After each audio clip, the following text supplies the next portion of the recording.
You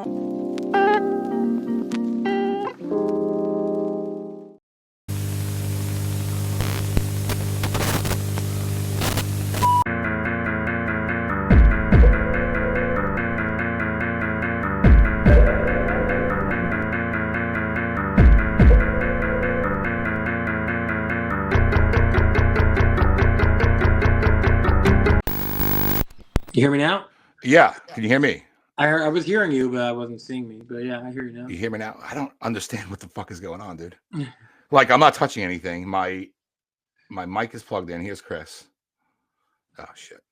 Dude, I don't know what the fuck I'm doing. There he is. You mean cocked or straight? What? Huh? What'd you say? Huh? Cocked or straight? His cock is straight. My cock is straight. It's straight. My Good. ass is gay. Good. Me too. Dude, I'm having some technical issues over here. My mic keeps cutting out. It's fucking chaos mode, dude. I don't know what else to say. Well, I have a ring light. Oh, nice. Oh, me too. Me too. A cock ring light. I was actually gonna turn it off. Oh no! You know what? Hold on. So You know what'd be funny is a cock ring light. Shine from below. Yeah. It just clips the balls. The ring light just shines on the cock, and the woman's like, "It's beautiful." You glow like this, straight up. I'm gonna set the mood lighting in here. Oh shit! Oh, look at that. Oh. Whoa. This is special. It's special, all right. Yeah. You look like you're like a live streamer, like one of those live streamers who dies, like on the live stream. Well, we'll see. We'll It's see. like his farewell. Yeah, it's my farewell. So we were talking about a few things actually before you popped in here, which was number one, how many episodes have I done? Because it's hundreds. It's been over 100 because I didn't count some. Like there was a couple live ones that I just fucking put out there. I didn't number them, right? So all this time I'm trying to like get to 100 and I'm way past it. So I'm going to call this one episode 100 because this is kind of where it all started. This is literally like the first 2 episodes of the whole thing. You're right. Chris, you were the first one. Dave, you were the second one, and and then Chris, you popped in on the second one. So that spawned this whole thing. So this is episode 100. Is that really true? I was one, he was 2. Whoa. Yeah. No, Chris was 1. You were 2. Yeah. I think I've been in like a weird dissociative state. I don't even recall. Dude, it's been like 3 years since we. It's been 3 years since we've done one of these. Yes.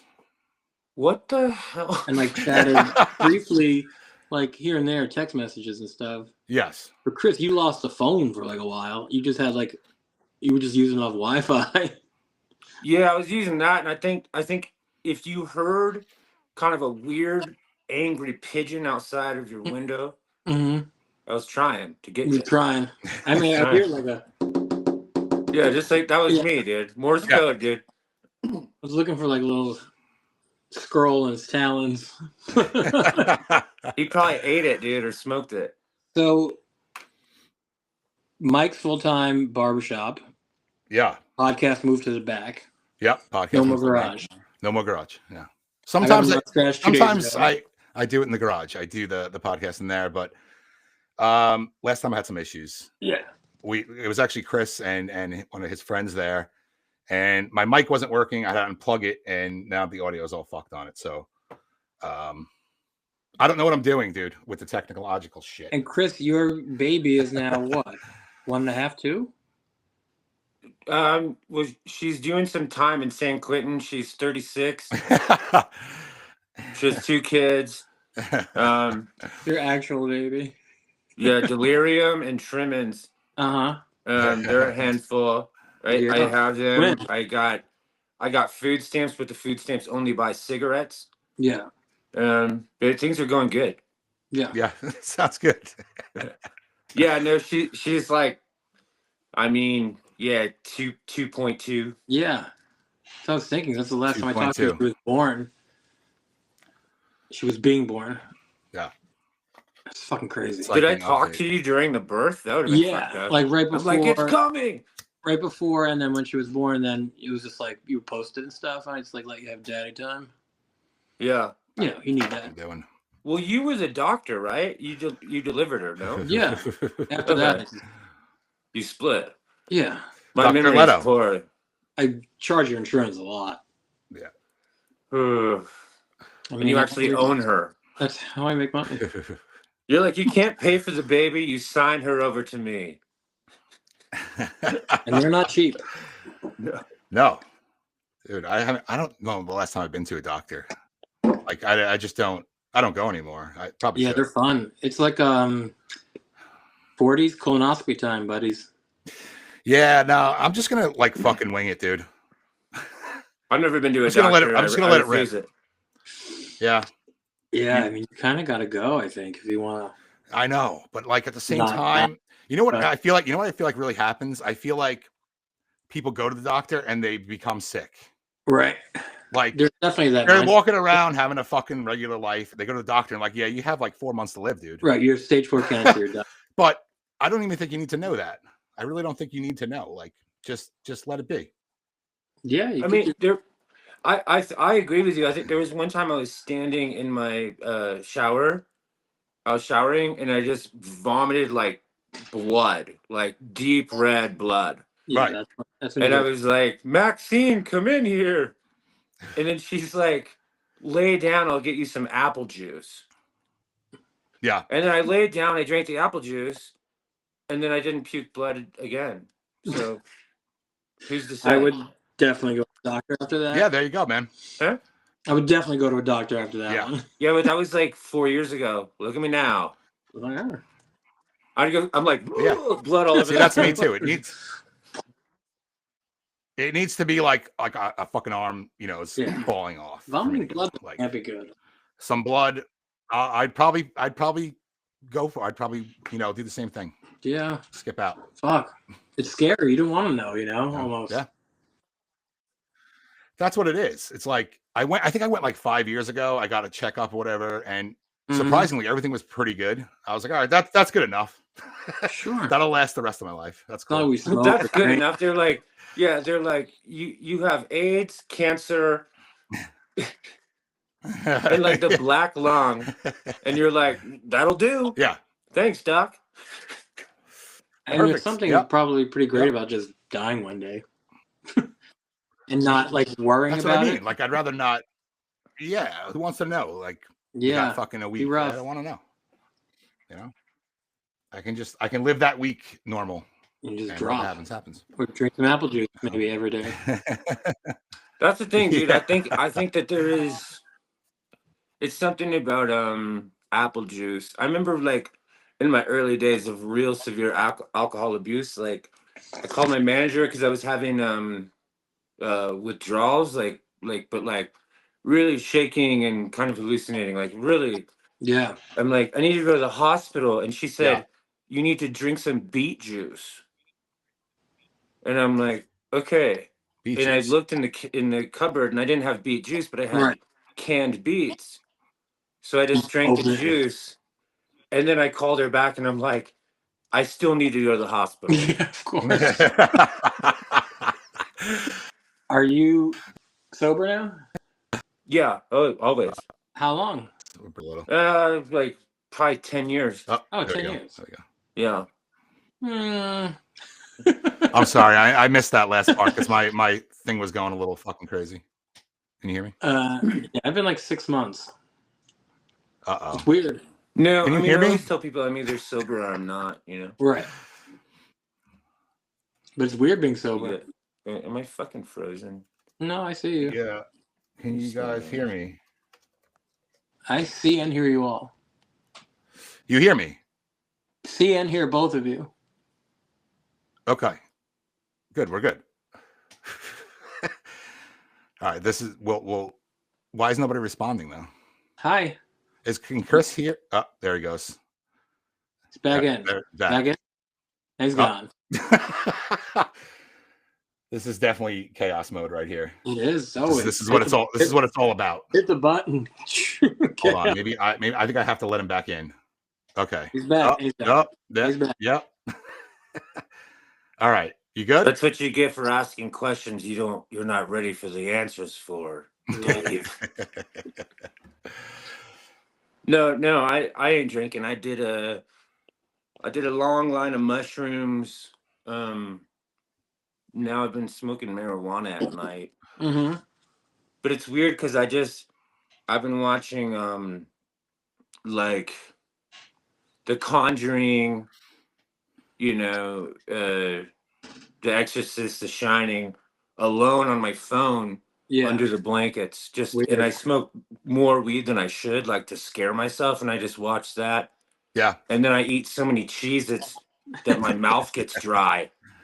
Yeah. And then water. I wake up and I don't even know what happened. Yeah. Just yellow. I know, dude. I've been having some pretty crazy fucking nights, dude. Why? Sleeping? No, I'm just like, I'm kind of doing the same thing. I'm smoking a whole bunch of shit at night. Every now and then I'll take something like a pill or something. Mm-hmm. And I'm like kind of not blacking out, but I'm doing shit that I don't remember doing. Like I went, Whatnot, the app Whatnot? Whatnot? Whatnot. Yeah. I think you made that up when you were high. No. It's a real app. It's a real app. It's live auctions. Uh-huh. And it's fucking addicting, man. Like I went in the other night and I had a $10 credit because if you refer somebody, someone told me about it, we each get $10. So I'm like, oh, I'm gonna go fucking spend this $10, of course. And I wound up in this room where like this guy was selling vinyl records for like $1. And you're able to bid on them live as it's going on. So like if you want this one he's got, like let's say it's fucking Steve Miller Band, right? Don't know where I got that from, but funniest. Yeah, he's like, ever. I'm starting as $1 and fucking like you can bid on it. You have 10 seconds and other people are bidding against you. But I got it for like $3. Right. And like, dude, the guy, like you win live and the guy fucking puts your name on the record, puts it to the side and then mails it out to you later. It's fucking insane.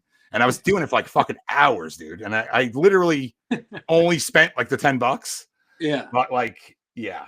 And the next morning, I'm like, what the fuck are all these notifications from Whatnot? Like, what the fuck did I do? And like, I remember it, but it has to come back to me. You know what I mean? I'm trying to figure out what that is.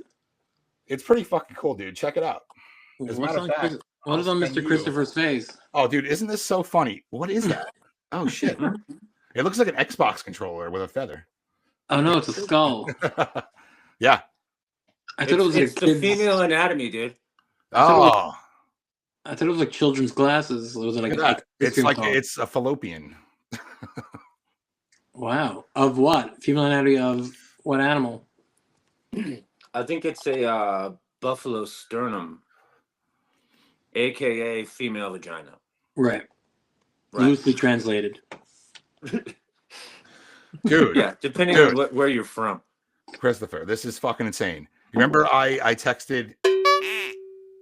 No, I'm sorry. I'll cut that out. ZEPHYR. Like a week ago. He never got back to us. He just got back to me. He said, send me a link and I'll jump on.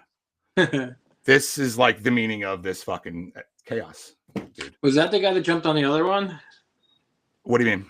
He jumped on one with me and Chris once. He was totally outrageous. We had him on. This is the one that the audio. Who jumped on with us three? I don't remember. Thomas. He was crazy. Oh, Thomas Hunter? Thomas Hunter, yeah. He was beautiful, long-haired boy. Yeah. Yeah, he's awesome. Well, this is different. This is, I wouldn't say crazier. I think everyone should try to lubricate their brain before he comes on. Yeah. Yeah. It's fucking awesome. It's awesome, man. Like this guy, dude. Damn it, man. Where's my posters? This is yours, dude. Yeah, where? It should be in a tube on the way to fucking New York. I know. I thought this was good enough. You can just take it from here. Screen grab it. Screenshot. Yeah, hold it still. Hold it still. Yeah. And then you got to reverse it. Dude, I can't wait. I was gonna go print it out, but like I can't do that. No, I got it. I just got to send it because I have to send like not that many, like 12. but I had to go get these like well, I had to get an X-Acto knife and cut cardboard because I didn't want it to get messed up. I don't really even want to roll it. Right. Because those tubes are kind of whack, I think. Sometimes. Yeah, no, I get it. I'm sorry. Just give me a second. I'm emailing, downloading your script here. Also, are you playing shows? Like right now? No, not right now, but in future days. I got to do a couple shows coming up, yeah. By you, or are you coming here at all? Or no? I'll probably be in Boston. No, New York. I'll do New York. You should. I just kind of Dave, like, are you I'm in that weird New York or phase. Jersey? I'm in Jersey City, but it's like we're outside the tunnel. Oh yeah. Oh, I don't play Jersey City. You should. We have the best. I wouldn't dare. We have a great venue here. It's really awesome. The Devil's in Jersey City. Books it now. It's called I've White Eagle Hall. definitely played Jersey City. No, I like it. Yeah, you I think should. I just like, it's kind of, I'm in that phase where like, I tell my agent, I'm like, it's go time, and he's like, all right, and then we do it. Yeah. That's all. But I'm like, I've been gun shy.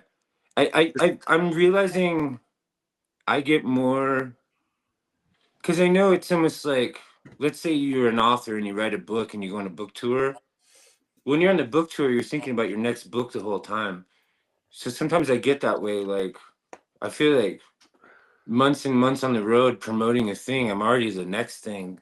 So I get my real joy out of like being a musician or making something new, whatever, out of like making the thing. So I always feel like with musicians, but like especially comedians, I feel like it's tough to do the same material or the same song over and over and over again, right? Like, I don't know, but I feel like it could be. I feel like it's harder for a comedian too. I think the joke thing could be tough because you're doing the same set every night. Yeah.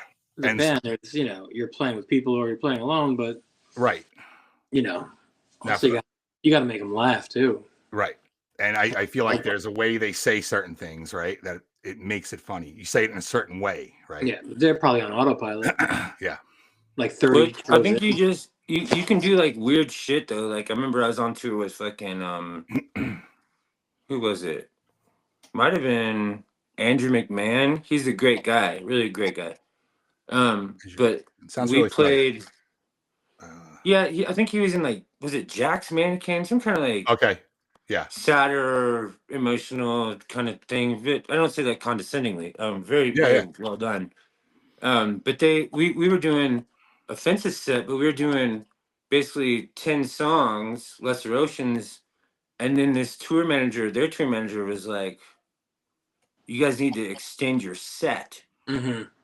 So I added like 3 Joy Division songs. Nice. Holy shit. The guy was still kind of unhappy. So I told the band, I go, we're just going to play every Joy Division record. We're going to learn every song. So we did that, and we played too long, but it was only Joy Division songs. Right. And I was like, well, stop telling me what to do because you're going to get what you don't want, man. Right. Yeah, no, absolutely. I could definitely see that being a fucking... When you're playing shows, are you playing alone or with a band, like a backup band? It depends. It depends. I mean, the last stuff I've done would have been maybe in LA. Sometimes with the band, I mean, I prefer the band because it takes the stress off of me. Sure. But I prefer alone because it gives me money. Not that I like money, but it's cool to like not have your girlfriend leave you because you can't pay rent, True. Yeah, as much as money like sucks, you do need it a little bit, right? I mean, both. It helps. It helps. Yeah, it helps. I like seeing people play by themselves and with backup bands. It's it's 2 different experiences for sure. Yeah. Well, yeah, it's always guys like you, drummers, right? Yeah. They're like, I need 500, and I'm like, well, we're getting paid 500 a gig.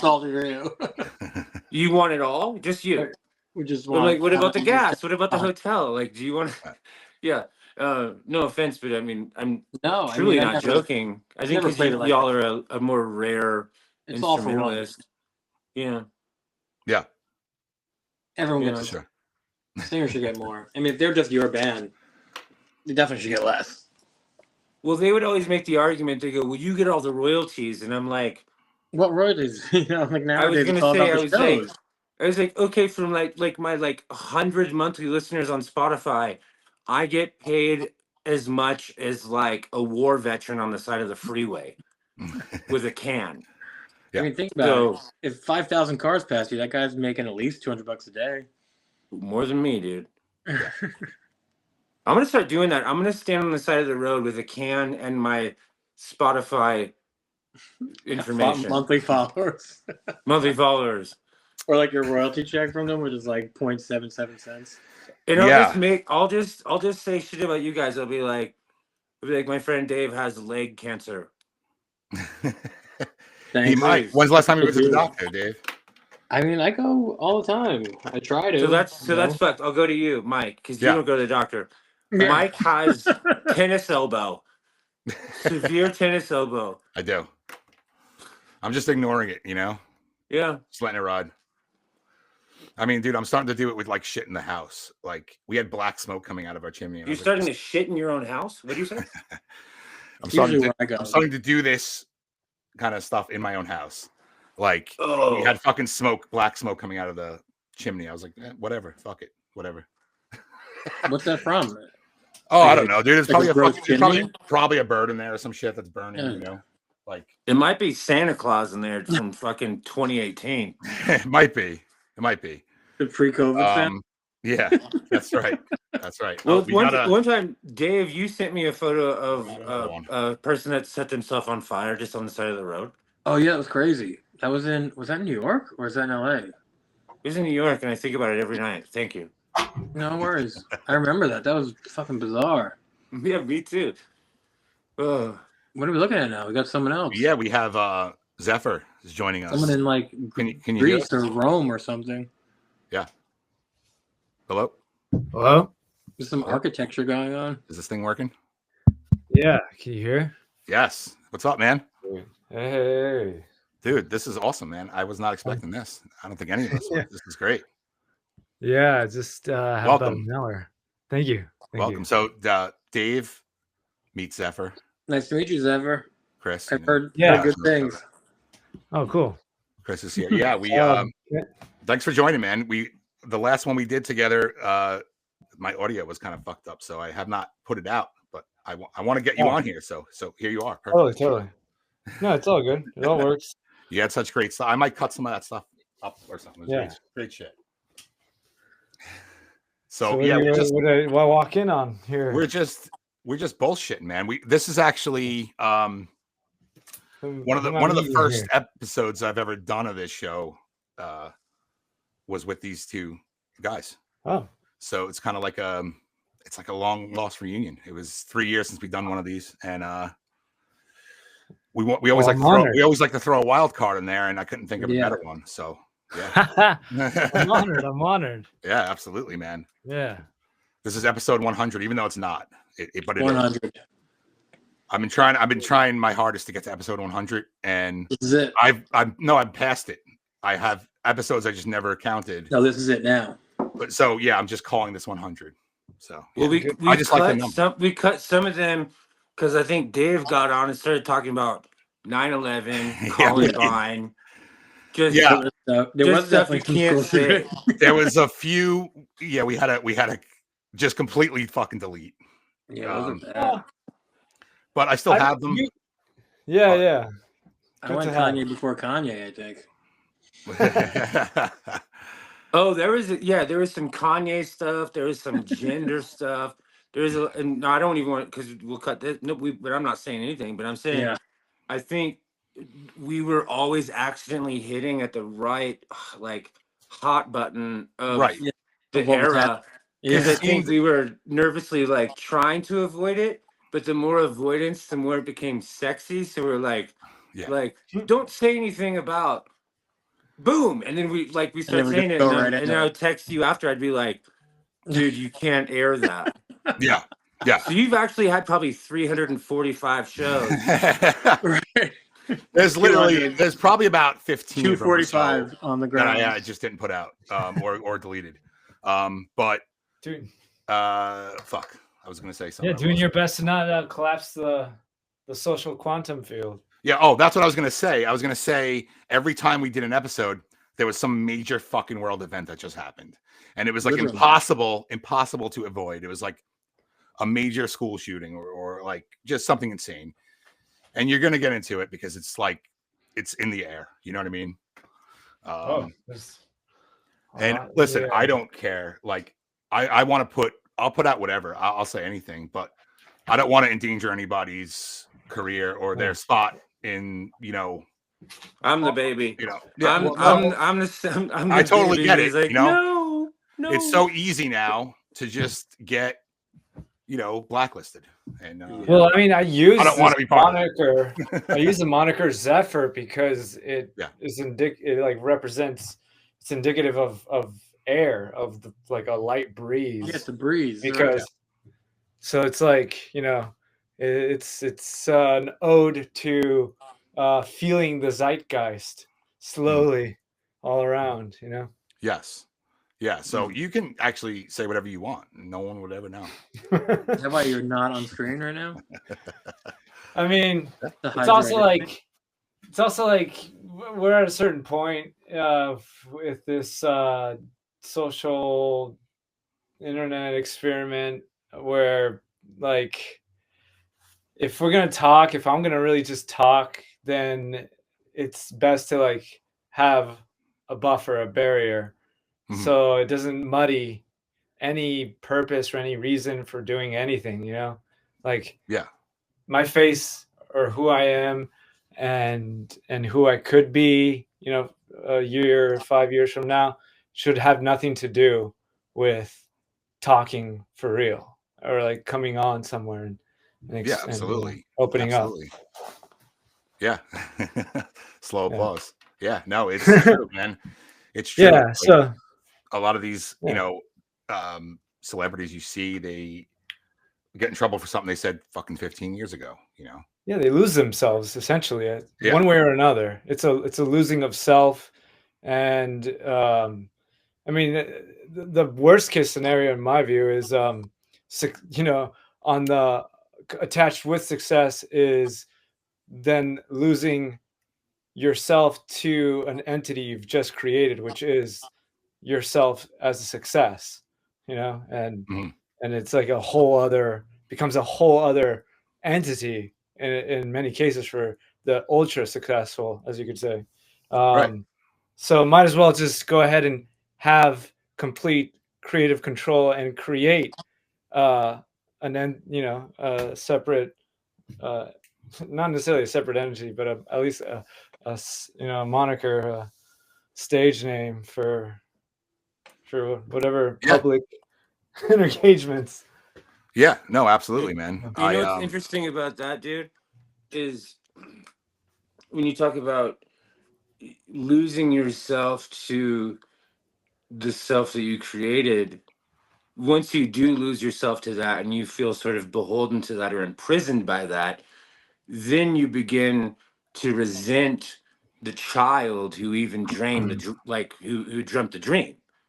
It becomes a journey of like, a lot of times like the healthier that I've seen is like a reapproach to the child, you know, like, oh, here I am successful, I never thought I'd right, that song, here we are at the top, came from the bottom type, you know, scenario, and then re-engaging the younger self and then trying to, you know, do that work and integrate because it feels like a void.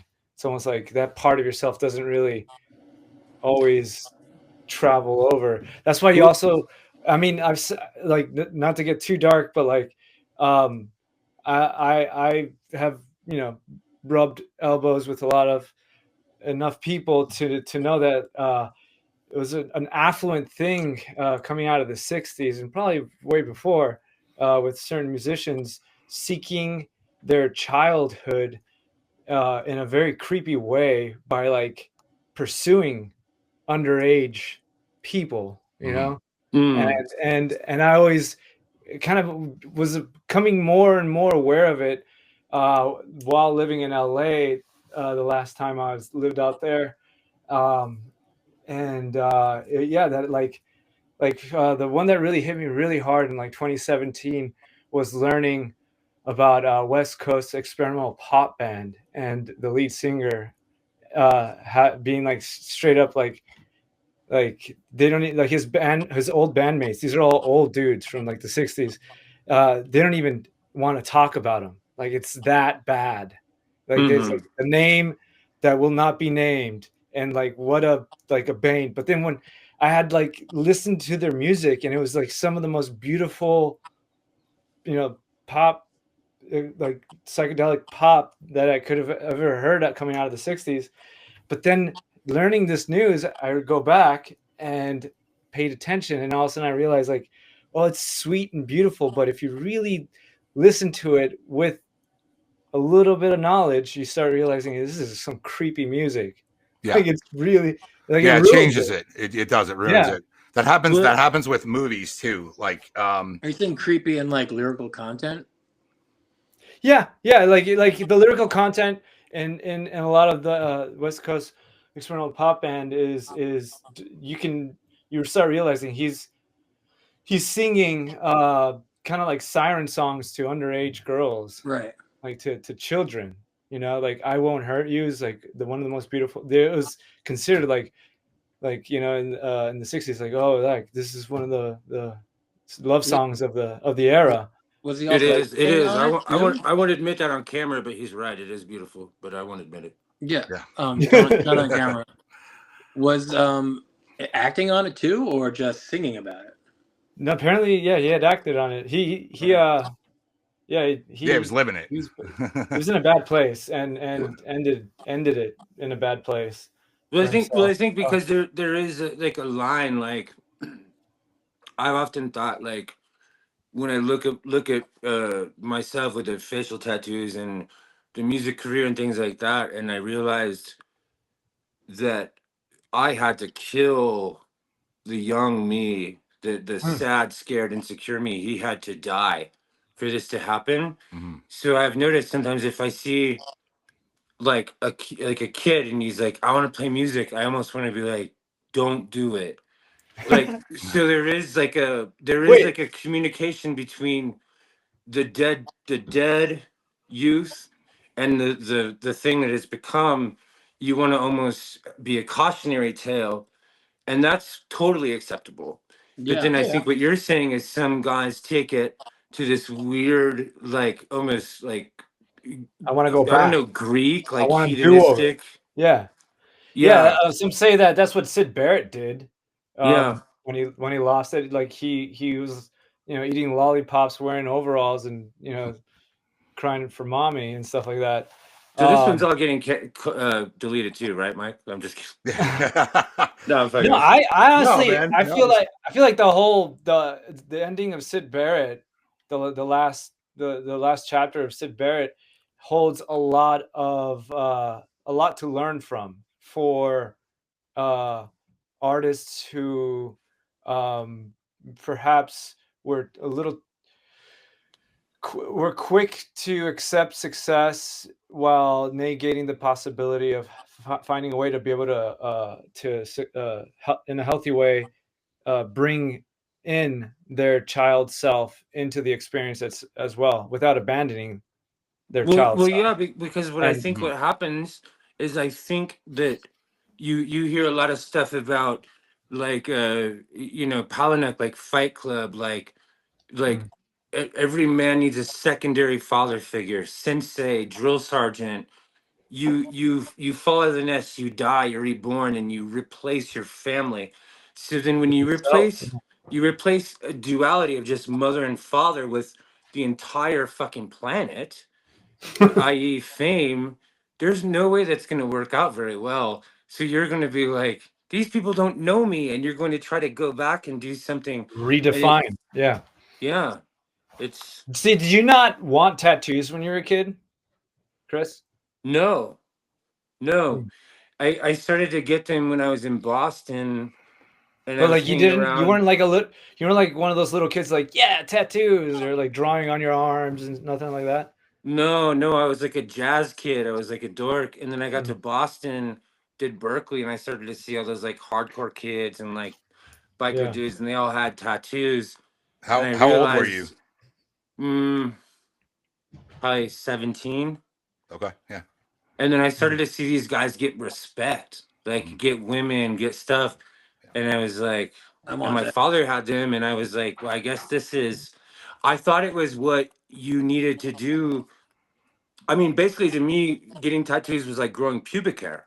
You know what I'm saying? Yeah. Like that blunt. Like that's what it felt like. Actually more That's definitely the trailer. That's a good one. more in line. It made you more of a man, like you're grown up. Yeah. Yeah, yeah. Essentially, yeah. To be blunt, yeah.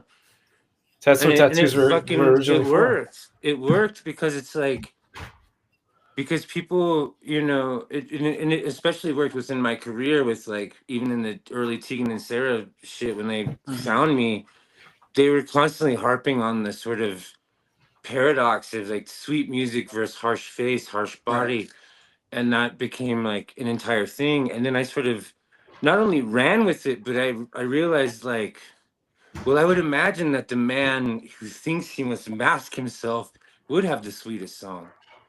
Right. So it was like, I don't get what the fucking confusion is about. Right. So it's like, who cares what package it comes in as long as it's.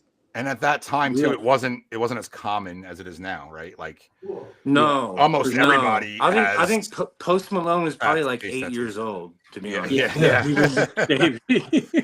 Right. So Yeah. you had a unique persona. I mean, you still do, obviously, but especially at that time, you know. It's almost like the reversal of like the song I was referring to from West Coast pop band, where it's like it's a sweet song, but inside is like An this ugly, like ugly monster. ugly monster. But like Not saying you they're like an ugly monster. no. But he's like he shows up like this rugged, the scary, the typical like. Yeah, that could be intimidating for someone who doesn't know Christopher. Exactly, he comes off intimidating, which is kind of like it's pretty brilliant. You know, it's already to be able to get past it. It's already disarming a person to bringing them into a vulnerable place enough to like hear this out. Do you find people are less like not shocked by like your face tattoos or whatever now? No, like walking around. They are. It's still. Yeah. I know. I mean, maybe everyone not says here that. in They're New York like, and stuff or LA, but well, people say they're New more Mexico. accepted now, and I'm like, you're only saying that because you've looked at maybe Lil Wayne and then Post Malone. I'm like, if you had to walk around with face tattoos, I'll go into a grocery store, get in line. They're like, just take it. Right. I'm like, no, I'm gonna pay. It's not gotten better. I'm a regular no. person. No. I mean, is that just more because you're in New Mexico and not like in New York or Chicago or LA? Anywhere. I mean, when you were here, around here, there's like there's kids with tattoos faces all around here. Like, yeah, I'm sure they probably get them. I'm sure they spook people too. Brand new, Yeah, well, that's a difference. I think it's probably because I got a fucking big mustache, and I'm like 6'2", and I smell like cigarettes. Right. And I'm crying most of the time, and I look like I got hit by like a wind funnel. I'm getting older, so they know. They're like, just take the bagel, dude. Right. Yeah, it's yours. Yeah, take it. Just take it. But yeah, I see young kids with face tattoos all the time. I hate them. I always make fun of them. Right. I'll tell you this: it's not that common around here, Long Island. Right. And when Chris was here, I could see it. I could see people were, of course, not like freaked out, but like you're gonna look. It's just something. You know what I mean? There's no way to not look. Well, Mike was also fully naked. Mm-hmm. Yeah, right. Which is you weird. didn't know where to put your eyes. Yeah, exactly. Oh man, it was like Manson. No, I was gonna say actually. So the first time I heard Christopher's music was on fucking MySpace. Not to like age us or anything, but but instantly I kind of saw that thing. The first second I heard his song, I'm like, oh, this is fucking awesome. like sounds a little bit like Elliott Smith, and like he's got a face tattoos. It's fucking great.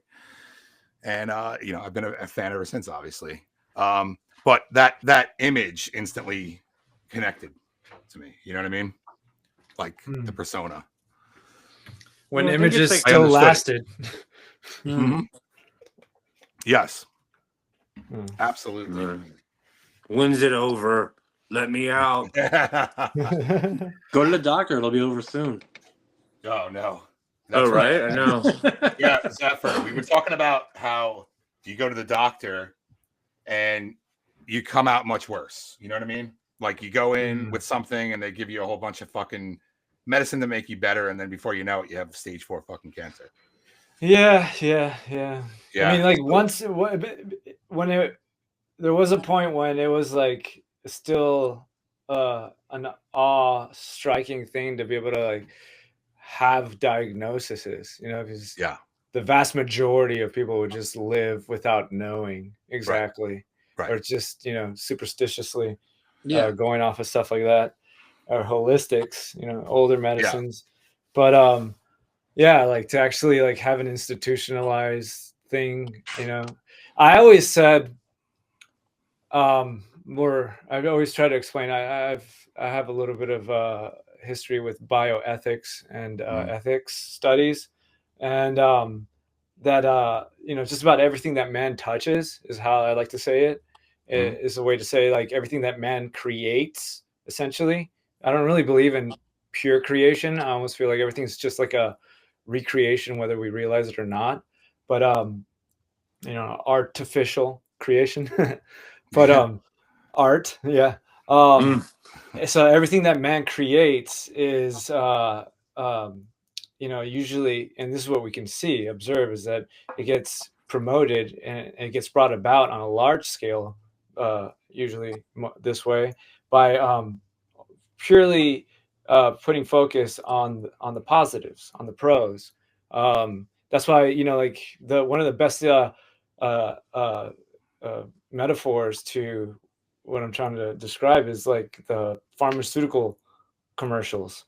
Oh yeah. You get like the like, oh, you're experiencing this, well, we can do this and this and this and that, and then like at the very end you just get like you'll experience 5x like 5x speaking, like you know, like like, you know, and there's always 5x. You know, you're talking about 5x the time. You're right. Yeah, they speed it so up. Like it's anal they speed bleeding. it up. They say anal bleeding so fast. And they say I remember they say used to speed it up. I actually remember a point in time in the 90s they used to speed it up, and it was very obvious. And I think somebody lobbied against that, and then they just had to hire voice actors that could speak fast enough. Yeah, and now I mean, I've been watching probably TV say with commercials too. They say it nicer. They're like, it's quite like, slow and like nice and now it's slow, which is kind of creepy, but which is something to observe, something like to maybe like there's some kind of micro data there that like, you could. Well, I think we're becoming more accepting. We're becoming more accepting. Well, it's not just we're accepting. Just like anal bleeding. Bleeding. To get to my point is that, which I think this has to do with it, is that when you take something that does have positive effects or positive benefits to it, but then you add time, even though it has a small adverse negative percentage of effect from it, when you add time and you compound that, it like ends up outweighing the good, all the positive, the good, because the good is much shorter lived, you know, until the next bad thing happens to that person, you know, whatever. So the negatives are far more compounded. There's like compound interest on the negative effects. So then, like with any technology, essentially the same ends up happening. Like that is part of our special gift as humans when we make. And then like you'll need like 10 more pills to take care of those side effects. Yeah. I mean, it's literally like usually one issue, right? Like, you You know, do you have a fucking, you know, bad knee? It's just like, or like whatever, like eczema. Eczema, perfect. And like, and that's the one but that may cause like all this fucking crazy shit. It's like, dude, just stick with the fucking eczema. Right, you know just put some lotion on and go outside. Like those commercials, besides the fact that they do speak slower at the end of them now, they have not evolved at all. No. Like they're for a specific group of people, right? And there's also like medicines for things that you didn't even know existed. Like, do you go outside? Take this pill. Like, what? Like, I'm just living life. Do you go outside? Yeah. Do you go outside? I saw a commercial one time that was like, do you have a runny nose? Take this. Yeah. Side effects include seeing your dead mother. And you were like, I'll take the stuffy nose. I'll just blow my nose. I don't want to see an apparition. Exactly. Like, you don't know if you are like watching a Saturday Night Live like fake filmed commercial or a real. Oh, sometimes I don't know. Commercial. Well, here's a question. Here's a question for ZEPHYR and all of y'all. It seems to be maybe where I am, you know, geographically, or being friends with lunatics like you guys. But I feel like people are starting to realize it's nonsense, and a lot of people are not buying into those drugs, and a lot of people are trying more holistic approaches, or just exercise, you know, making love to their woman, or, you know, whatever, like drinking green tea, or that's kind of what I'm saying, though. I think people are like, there's a specific group of people that watch those commercials and ask their doctor for them. It wouldn't be any of us. We would never do that. It's not designed for us. So when we see them, it's almost like a joke. It is a joke. Yeah, but it's a whole group of people out there that's designed for, right? And it obviously works. It's been around forever. It's like the oldest fucking thing. Yeah, they'll continue to do it because the fact lies that you get a handful out of 100 people, and you still got a viable business. Exactly. You know what it's kind of like? It's like when you sell old people, I was gonna say, like a coin. It's like, here's a coin of Benjamin Franklin. There's only 500. It's like, no one needed that.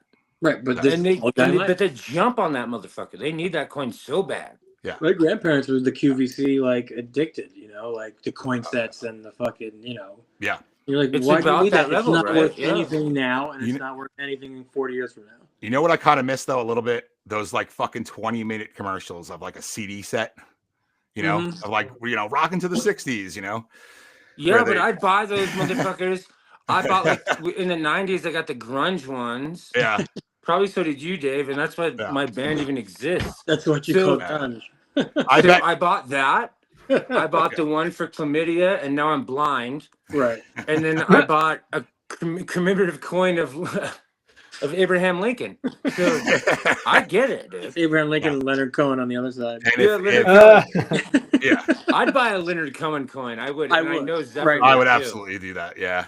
Or ZEPHYR'd be like, "Can I have the other one?" So do you think these medicines are geared towards like elderly, like 50s plus? Sure, but I think elderly. We assume elderly means elderly, naive, 50, but and I think we're all getting elderly. Well, look at the elderly we're talking about. Like our elders, our elderly from 50. Yeah, like our elderly are a culture that gave the majority of their life for a promise of leisure in old age. Right. And then they get there and they're like beat the shit. Yeah. Right. They get fucking scammed by people like exactly. So they're like, where's my magic pill already? Yeah. You know? Yeah, no, it's true. Dude, you know what? And that's why you get like grouchy old people just like walking through the aisles of the grocery store, just like I don't even know what to do. Like, who's gonna cook me now? Like, you know, it's like, what the? That's actually the most depressing thing I've heard in a long time. But when you said that, it reminded me of thinking about everything kind of coming. I'm thinking about Jack and the fucking Beanstalk. It's like the magic bean. Like they're still in the magic bean. I'm poor. I'm broke. I can't eat. I plant that. I'll go all the way up to heaven and climb the thing and beat the giant and get the gold. No. You're not. You're going to eat smart, balanced TV dinners, and you're going to buy commemorative coins, and you're going to die in a chair. Horrible. Just like this one. Just like Bill. We're all in chairs. Remember? My house. Yeah, there we go. Yeah. You just made it so much worse. No, dude, it's so true. It really is. Like they've been sold just lies. We all are. And one of the reasons I think more people, I mean, like I want to believe that enough people are around today of our generation or around these last 3 generations and are like waking up to like, the insanity. It's like, that just means like, oh, the majority of humanity isn't actually insane and expecting, different results out of like pretty much the same system for the last 4 decades, 5 decades. So it's like, I want to believe that, but I also am kind of hyper aware that when things start to get even like made into jokes and satire, and it starts to get talked about and it gets brought into that kind of amphitheater. Mm-hmm. And then it's and then it becomes like a common knowledge to the point where we're really almost like yeah, we see these commercials and we're like, who the fuck is buying into that shit? Right. Is kind of that would be a sign of a shift. And the only way a shift could be happening, given all this time of gathering of resources and power from these companies and everyone involved with that, they got it all planned out from here forward. I'd say, like, yeah. Wait, are you saying that you think that they're a step ahead of us? So of course they are. I know, dumb question. I just realized it when I said that. So they know that they're purposefully turning it into satire to then do the answer to the satire that we all believe in. Yeah. No, yeah. Well, it's almost blatant. It's almost blatant. Mike, exactly I think you might be killed when you leave the building. You know what it's exactly like? That's stunning. That's stunning, Zephyr. Stunning. Yes. Norton antivirus. Oh. They gave you the virus and then they sold you the cure for the virus. Mm-hmm. Yep. It's pretty much the business model of everything in this country. And then didn't something awful happen with that man? I think so. Yeah. Something really, really creepy, disgusting. You know what? Let's look it up. I don't know. No, that's McAfee. That's McAfee? Oh, right. Yeah. What was it? He was another antivirus guy, but I remember McAfee. He started with he comes from like a hacking background with like Steve Wozniak and then right. And he kind of like went off and made his money and actually tried to warn people, and then I guess the theory goes that he got dealt with. Like someone killed him. So it says here he died in June of 2021 in Brian's 2 prison in Spain. Yeah, they were gonna extradite him, but he died before. What was his crime? Shell companies or something. Suicide. Because of that suicide.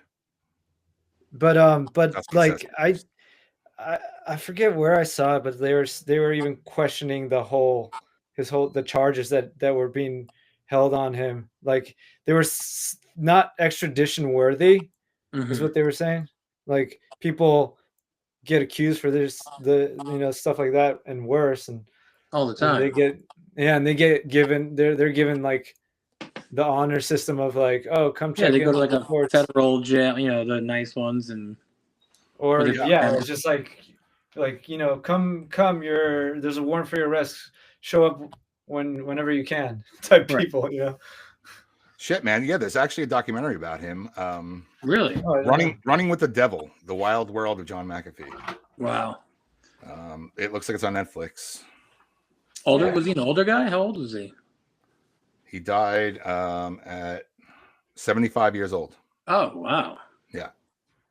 I mean, he's of like the early computer boom. Silicon Valley. Yeah, Silicon Valley people. Yeah, I think even he was one of the first people to I might be mistaken, but he brought up, I think, obsolescence, planned obsolescence. What's that? That's where, and this is like one of the things that Apple recently lost. Like Apple hadn't lost a lawsuit until this broke. There's like a whistleblower and stuff like that. But people had been talking about it since, back then. McAfee mentioned it. And it's this thing where they designed the products, and this is literally everything. We can now trace it to just about almost everything that is sold in our neo or post-capitalist world is the products. They're designed with the intent to stop working or breaking, or not lasting, needing update or else it won't work anymore type stuff, like across everything almost. Like that's why that's part of one of the reasons the whole vintage boom is what it is, why it is some people think it's just like fashion and it's keeping up with the trend, but like the people that I used to work with, the people that I know who are, you could say like the godfathers and mothers of vintage fashion, understand like, no, this is because like they have a statement about quality, about the human element, and putting actual good intent into the things you create that then go in and adorn the bodies of those who respect and want can I product. interject on one thing? Yeah. This is a very small thing what ZEPHYR is saying, which I noticed the other day, and it sort of blew my mind because I know where he's going with like the grander scheme. And it's like, yes, like why do batteries die? Why do phones die? Et cetera, et cetera. But I was using a bath soap, you squeeze it to your hand, right? To shower your body. But it was so full of glycerine that it hit my hand and slid off into the bathtub. Just like that. And I knew that they wanted that to happen. They don't want it to stick because I have to keep buying more because I can't. Because you keep pumping it. And I don't mean to cut you off, but that made me laugh so much because I'm like, I've gone through 2 tubes of $12, alleged cedar sandalwood men's thing, and I'm like, well, every time it hits my body, it glides off into the abyss. No, they go as far as to like even make it not foam as much either, so that he knows this is why he's on here. Yeah, this is why we're all getting killed after this. Yep. No, listen, man. You gotta go, Dr. No, it's already out. It's out. I have a fucking like 1980s refrigerator in my garage, like a white GE. It's probably so good. It's fucking great, man. And I've lived in that house. I've lived in the house for 10 years, and I've replaced the fucking big silver one twice already. Yeah, like they're made to break. Everything's made to break. Phone. Your iPhones are fucking antique. Your iPhone's an antique in 2 years. Like, you can't fucking download anything on it. It's annoying. But like, guitars and amps from the 50s and 60s are like, going strong in what you want. Yeah, they get better. But here's the interesting thing of how the world works, right? Is like this. The older that gets, the better it is. Yeah. Right? And it's a weird world, man. Yeah. Whoa. But that's like more of a handmade item, right? Like not utility. I feel like human items are anything handmade has something that we cannot explain. I think it's like, in my theory, in my mind, it would probably be like a subatomic element, but it's some deem it the human element. There was a study that a friend of mine brought to me in a documentary he directed and produced called The Human Element.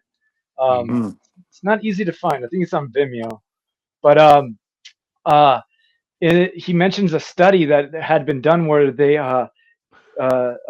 scientists had like meal prepared simultaneously, exactly the same times, same ingredients, everything measured to the T to be the same on either end. But the only variance was that the one meal was prepared in pots and cookware, like spoons and stuff like that were machine manufactured on a line. What the fuck? And the other meal was made on pots and with like hand carved wooden spoons and pots that were like hand tinned. Mhm. And the taste was astronomically better in the human element food. Crazy. I never heard that. That's beautiful. Yeah, that's wild. But it kind of makes sense though. I feel like you love that, Mike. I do, man. I do. I feel like all that shit that we like eat out of all the time is probably like chipping away. And eating like paint every whatever the fuck wash you do. Yeah, dude. I look at some of the plates and I'm like, there was like writing on this plate at some point. Where the fuck is it? You know? Right. It's in your stomach. Yeah, exactly. Not to go too left field, but I've been wanting to show ZEPHYR this because it makes no sense. You know Source Family, right? Yeah. Oh yeah. So I found this tape. Source Family. It says local, $10. That's not awesome. Local to Santa Fe, right? It's got all this shit in there, and I found it like in a box, like a a cardboard box with a bunch of stuff, and it has a phone number on it. Would you guys be down to have some? Would you guys be down to have some Source Family? Yeah, it's from one of the Source Family people. That's crazy. Nice. And there's a number, and it's someone. It literally says ZEPHYR. No, it actually says Penetration Aquarium. Who knows what that is? But like the tape looks crazy. That's the name. That's what the hell? They all have the same aquarium. I tried to buy it from him when I left the thing, and he's like, just take it. That thing's weird. I'm like, can we call the number somehow? Yeah. How old is it? Yeah, if you guys are interested, I know two Aquarians that used to roll with Yod. Wow. And they're chatty old folk for sure. Yeah. There's no number on here. Where's my wallet? You've seen my wallet. It says Yod in the middle. I love this stuff. Yeah, but this freaks me out, man. Local, $10. Not local. Well, maybe it was like not local. It was local. Local. And it was more like a thrift store find. They didn't want to take the stickers off. You know, yeah. That's cool. Yeah, no, have you seen the documentary? I read the book. I didn't see the documentary. Yeah, no. It's a great documentary. What documentary? This is Jason Molina, right? Oh, yeah, there he is. Elliot Smith. Nice. And the inside, Kerouac, David Foster Wallace, but the branding just says Yod. Wow. Who made that? I did. Oh, you made it. Yeah, you did. You just got to draw on leather and then. Dude, you can have like an official Etsy business. Yeah, you could go for it. Yeah. That took me like. You could put a whole list of side effects with. Well, that's the thing. You know, 2 weeks. The 2 weeks, yeah. It depends on the turnaround time and stuff like that. You can sell like a bottle with like side effects. 500. I guess you could say Yod was like the light side of like Charlie Manson being the dark side. Yod was like the light side. I mean, you know what, dude? Although Charlie had never killed anybody, and Yod had. No. Ironically, I think he shot like one guy like previous. No, he had apparently like didn't he like kill someone with his bare hands or something? Yeah, like he did something before the whole Father Yod apparently killed tons of people. Charlie maybe shot. Yeah, he like shot at the doorway. That's all just like I mean, before they became their guru cells or whatever. Yes. Yeah, but I think I'm going to say something, and I want it to be on the podcast. Is I think a lot of times gurus, especially those types of gurus who kind of play in the dark, I think that they use a lot of lies and deceit to bring people in. Oh yeah. So I'd say Yad maybe didn't kill anybody, and I'd say Charlie didn't kill anybody. But if they did, I don't know. But I would imagine that would be a hook, line, and sinker to be like, I'm powerful. Right. You know, just my opinion on that. Yeah. There's a lot of trickery no matter what. I mean, it would take some form of deceit, either oneself to themselves to become a guru type, or oneself to the people you're trying to bring in. Wait, say that again. Beautiful. Deceit yourself, deceit the others. That's beautiful. Yeah, I mean, that's the only real way I honestly believe. Or the third way is the public or potential following is looking to deceive themselves, like escape, their past, their trauma, whatever, like situation, and they're looking for the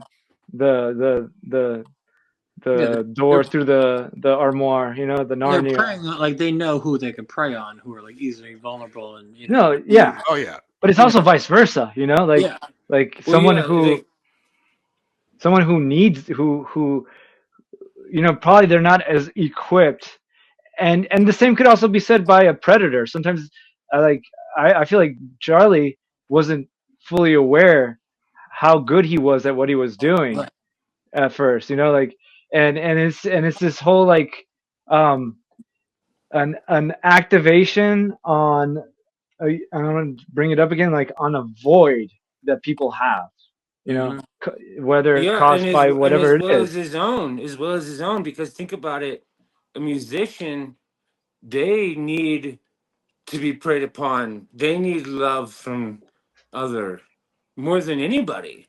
Yeah. Mostly. So it's like, then the entire world becomes their guru. They're calling out. Yeah.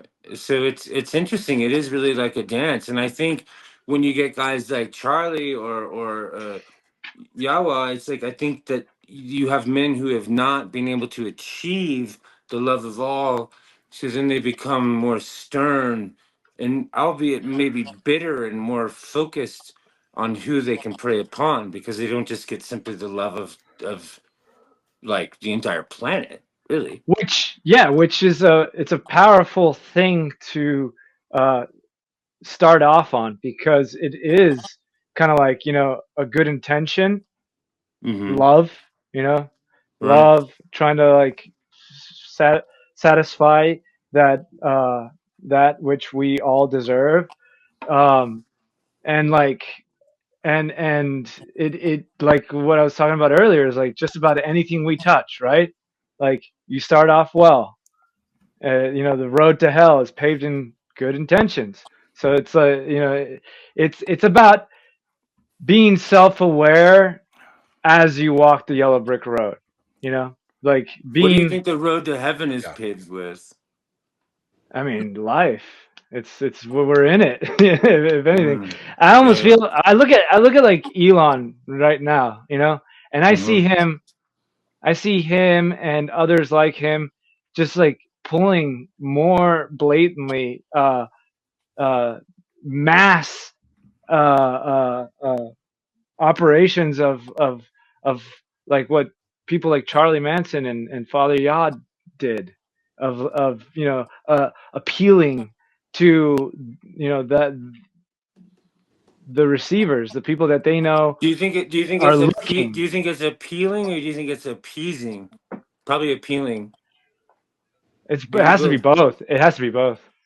I mean, I had nightmares about Elon all night. I slept 14 hours. I'm serious. I'm not trying to make the podcast really weird, but I was like thinking to myself, I'm like, the cars and his kid, and then kid. Yeah, I'm just like Kids. something just feels very strange, and I was just kind of like tossing and turning, dreaming about him, and I'm like, who is he? Where does he come from? Why does he like the mental state and the money and like and I'm just like I Drugs. I just yeah, and I know he's on the same shit that probably Hitler was on or Trump is on, like amphetamines, which Well, I mean I've I've had tons of heard, friends on amphetamines who've written Yeah. I've books heard, and albums, and I've heard but straight from people who have met with the president and and those who work with are close enough, and even amongst this camp, uh, like what I've only heard it spoken. Haven't been able to find anybody write about it or anything like that. Probably because they're You get get killed. all health, yeah, or they just get like inundated. But yeah. yeah, like Trump is just as or well on his way to the Biden house, if you know what I mean. Like his mind Mm, is not Yeah. there. Yeah. Yeah, well, even his own people are like, yeah, he's not who he was, and yeah, his cognition has declined bad. well, I have a question. I don't mean I feel like I'm monopolizing the whole fucking podcast, but Wait, no, hold on 1 second. Does somebody have a TV on? You know, No, no, Zephyr. are you okay, no. I hear a TV. Mike? Are you all right? Is somebody listening in on this? Do we have Oh, Maybe. piggybackers? dude, yes, maybe. I know. I kind of heard a little bit of a I heard Yeah, something. it's yeah.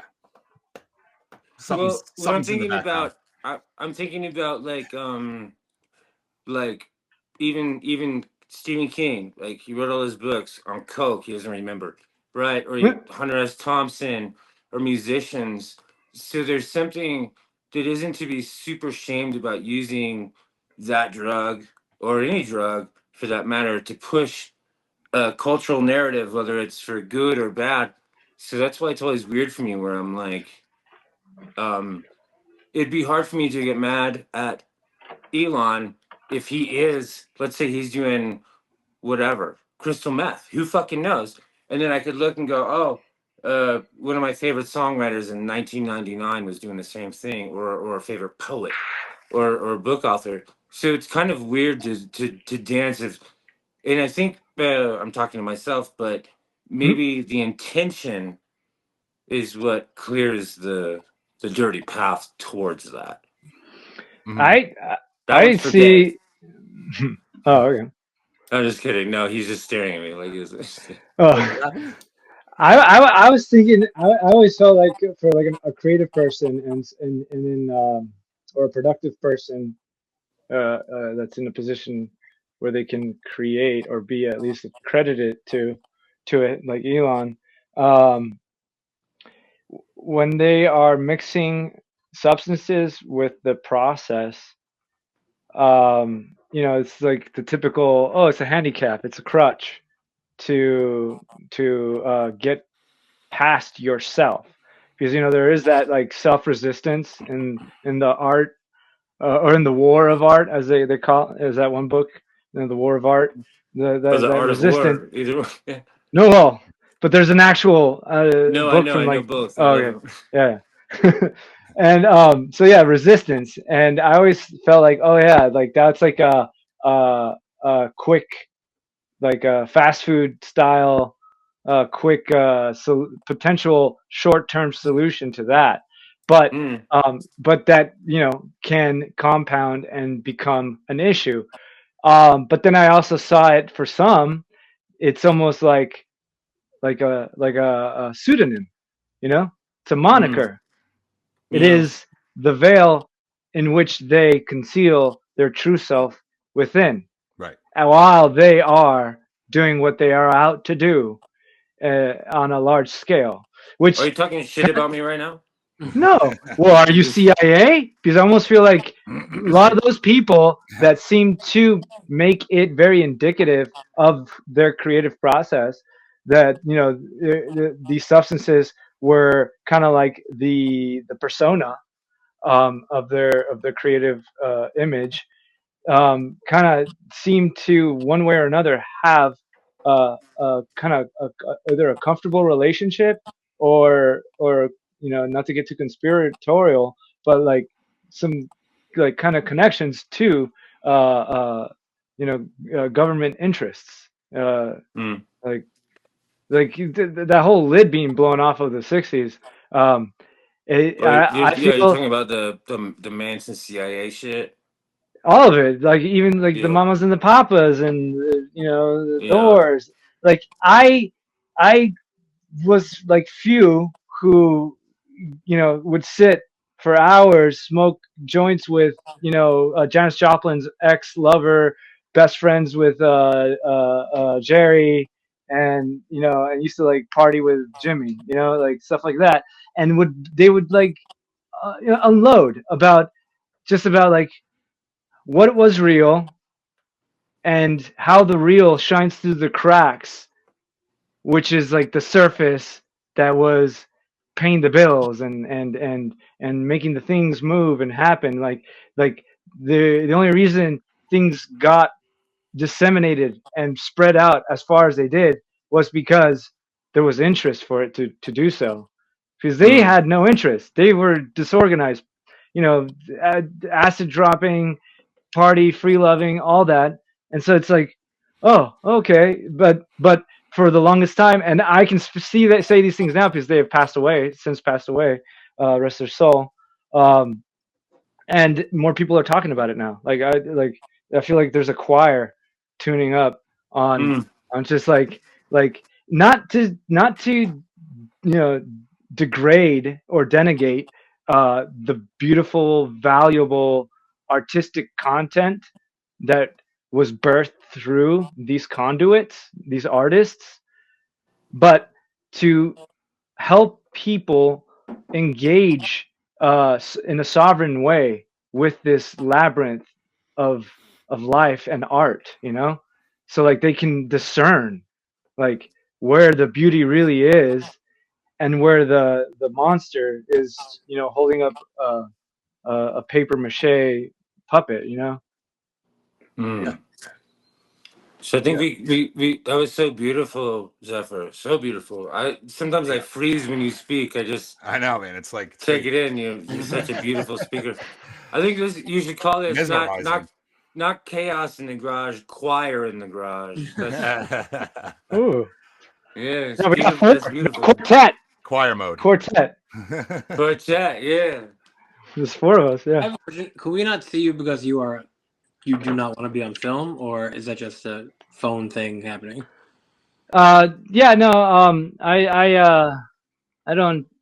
There's like a whole other layer of like what I said at the beginning, like detracting from speaking freely and for myself too. Like right.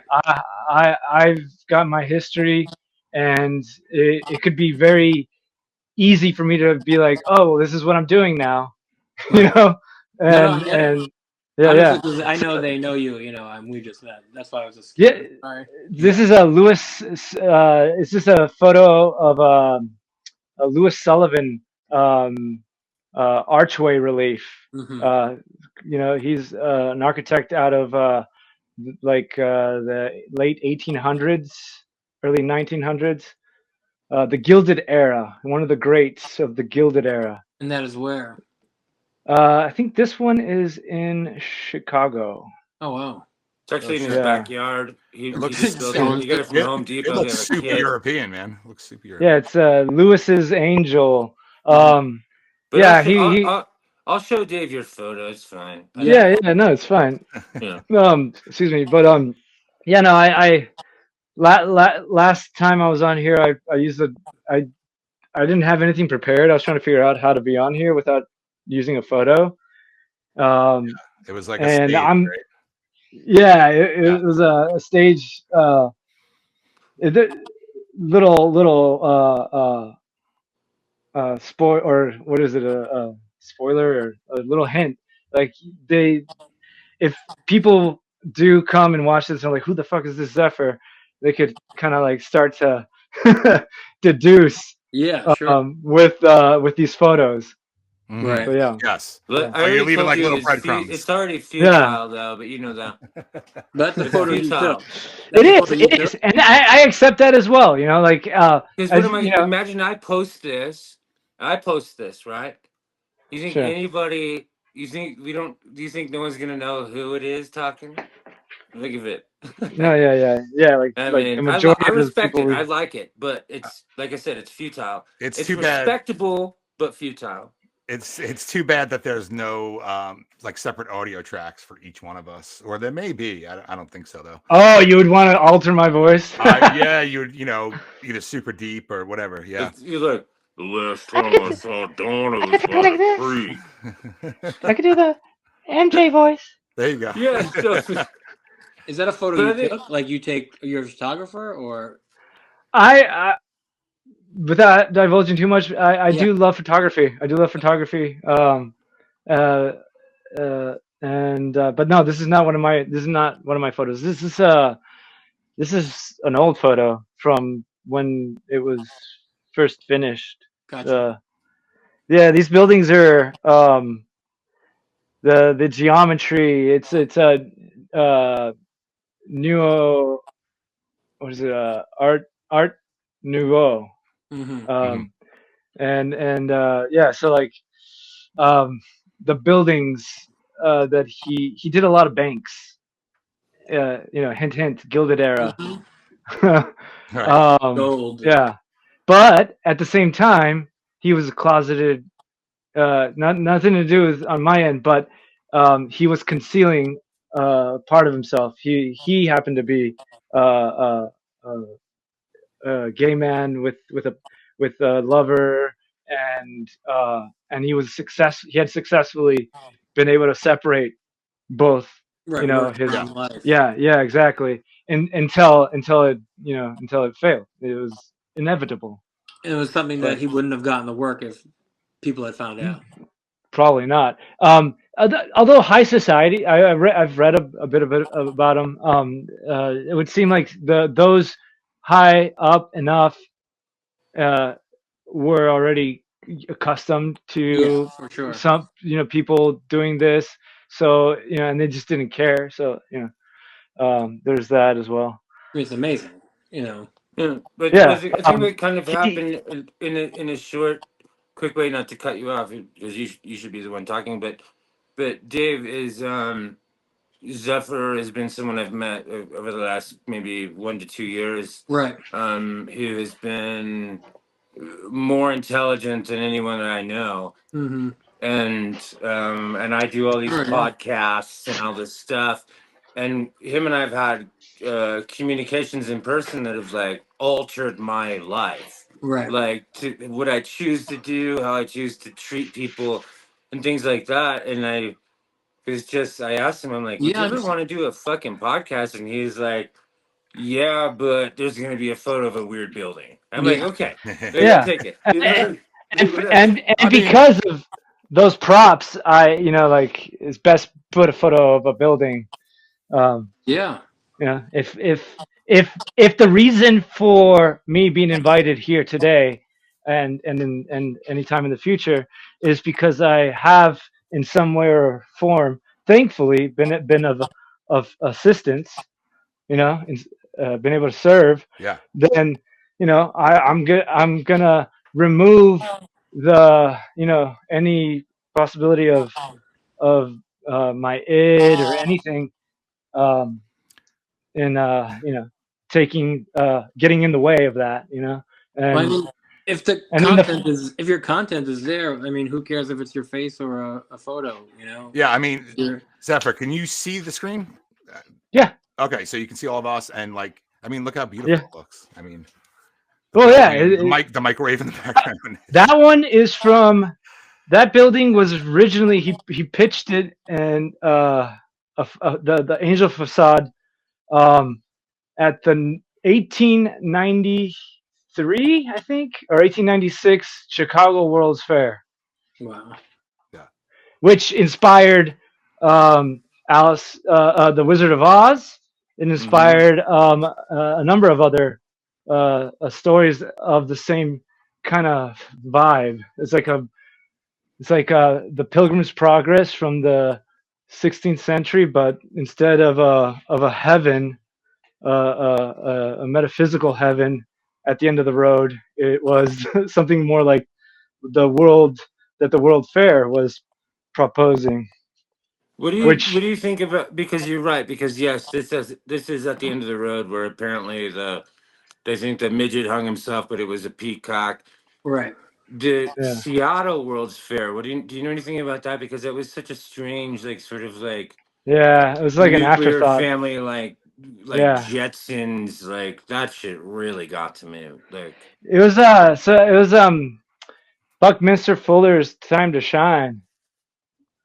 You know everything. That's why you're here. Who's Beautiful. that? Bucky Fuller. He is the father of geodesic geometry, and he brought it into the engineering field, and eventually proponed, and he was right, that the spherical building structure is the strongest, safest, and like the best option for people to be inside. And now we even know that, like, neurologically,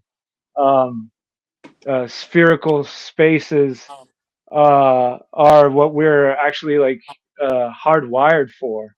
To the fact that the majority of humanity lives in a square box that has like the three-dimensional meeting point at every corner is actually neurologically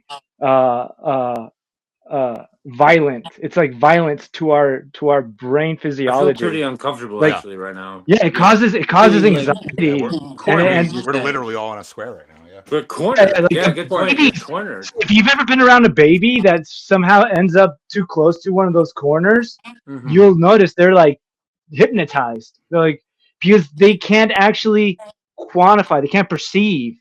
That is a high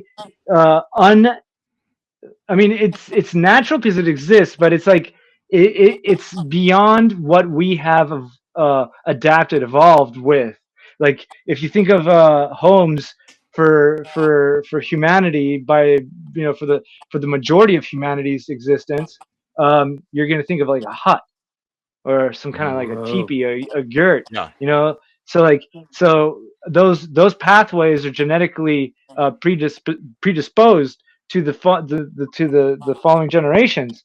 So like it takes a little bit more effort for a developing mind to kind of like make sense of it. It almost could be detrimental to other development if you're like a little baby, making sense of all the data intake, and you're like all of a sudden trying to make sense of this high complex geometric three-dimensional shape that's like that you're happen to be inside of. But like those eye tricks where like you think it's pointing out but it's actually pointing in type thing, and all that, and it actually causes anxiety. Like it still will cause anxiety in most people to some degree, some kind of like reaction.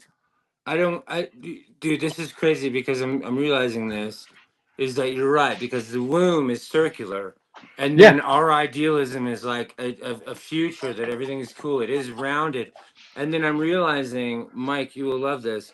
When I was watching Long Legs over and over, I watched it 3 times in a row. Yeah. Whoa. And I was very high. Is it good? But it's so good. It's fantastic. Genius. Really? But they kept showing not monsters, but angles of rooms. Yeah.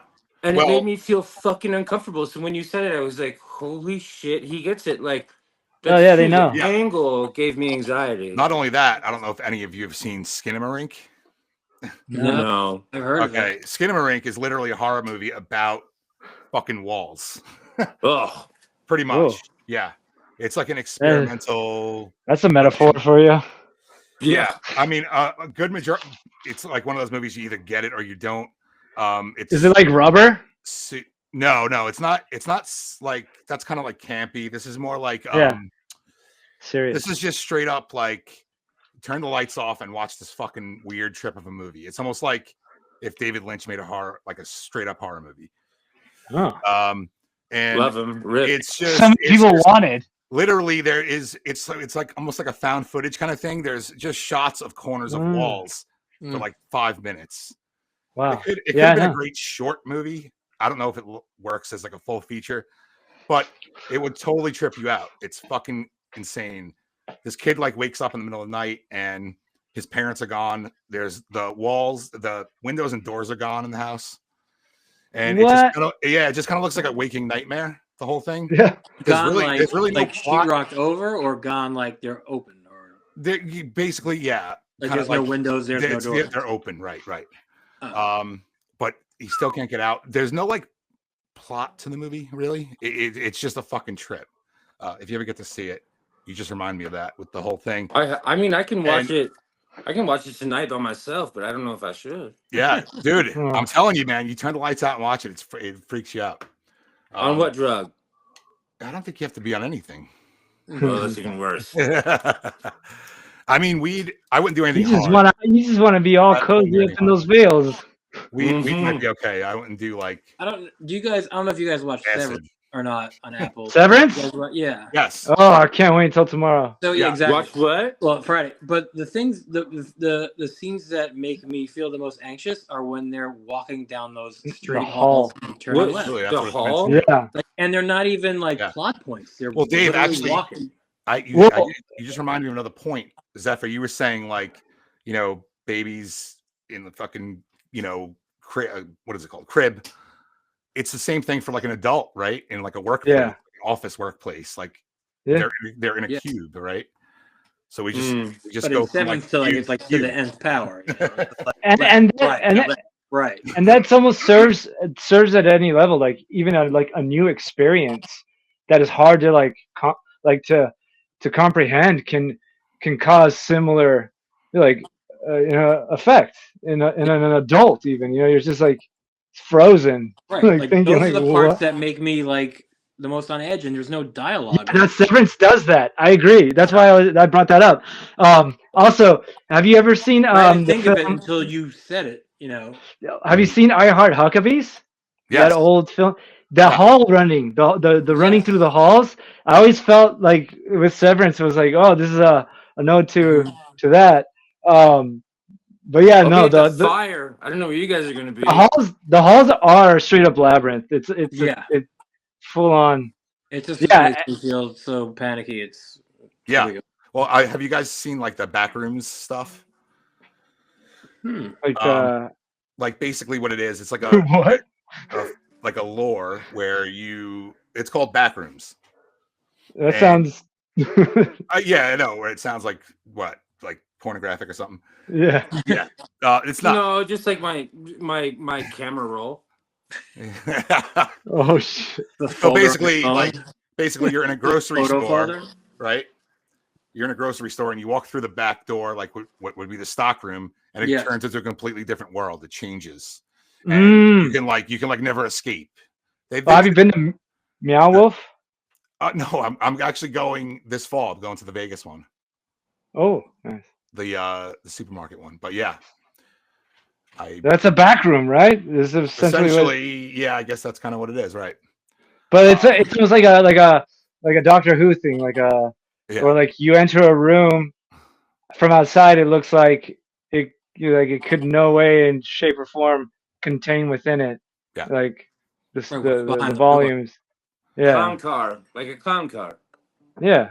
Mm-hmm. Yeah. Yeah, basically it was just like these dimensional little internet videos people made, and they creep you out. They're making a movie now though about it. I don't know if it's gonna be any good, but there's like an American Horror Story episode about it. If I just Google, it's out there a little bit.